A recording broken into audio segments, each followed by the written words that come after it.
देखिए बच्चों, पूरा क्वेश्चन ऐसे ही रखा है ना, और उसने क्या कर दिया, ए की जगह बी कर दिया चुपके से, और आपने पढ़ा नहीं। क्वेश्चन उसने पूछा find the other trigonometric ratios of angle B, आपने पढ़ा ही नहीं एग्जाम में ध्यान से, आपने सारा आंसर निकाला लेकिन एंगल ए के लिए निकाल दिया, गलत हो जाएगा। पूरा आपका वैसे ही चलेगा जैसे पीछे चला था। सबसे पहले हम वैसे ही ट्राइंगल बनाएंगे, ठीक, ए बी।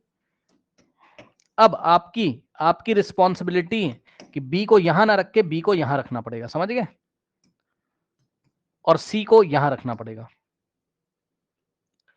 और वो बोलेगा tan ए, और इन बोल भी देगा आपसे, बोल भी देगा in a right angle triangle ABC, in a right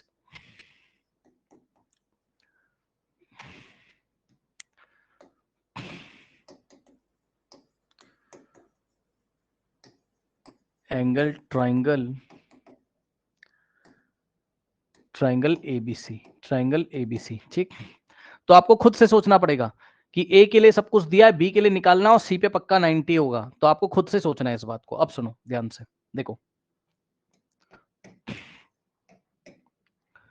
सब कुछ वैसे ही करेंगे। कैसे?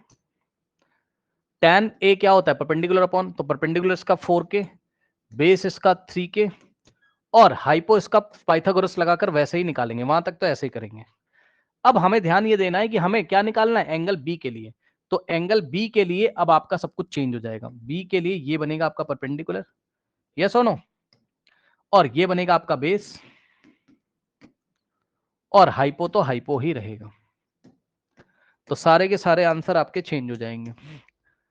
पंडित बद्री प्रसाद हर हर बोल,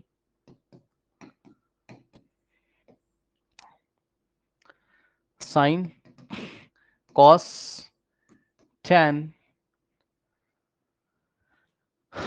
कॉसेक सेक और कॉट। तो साइन बी अगर हम लोग निकालेंगे, sine of sine for means sine trigonometric ratio for angle B अगर हमें निकालना है, तो क्या होता है, परपेंडिकुलर अपॉन हाइपो। तो बी के लिए परपेंडिकुलर कोई और है भाई, बी के लिए ये है परपेंडिकुलर 3k, और हाइपो, हाइपो तो आपका फिक्स है 5k, 3:5। और लास्ट टाइम क्या आ रहा था, 4:5। बताइए, समझ जाओगे, कर लोगे, बताओ। तो यहां से हो जाएगा आपके पास, साइन बी आ गया तो कॉसेक बी डायरेक्ट निकाल सकते हो, इसका रेसिप्रोकल। साइन के बाद कॉस बी निकालोगे, क्योंकि बोला find the trigonometric ratios of angle B, है ना। कॉस बी, कॉस क्या होता था, बेस अपॉन हाइपो, ठीक। तो बी के लिए बेस ये रहा 4k, और हाइपो कितना है 5k, तो 4:5 आ जाएगा। कॉस आ गया तो कॉस का रेसिप्रोकल आ जाएगा सेक बी, 5/4, ठीक।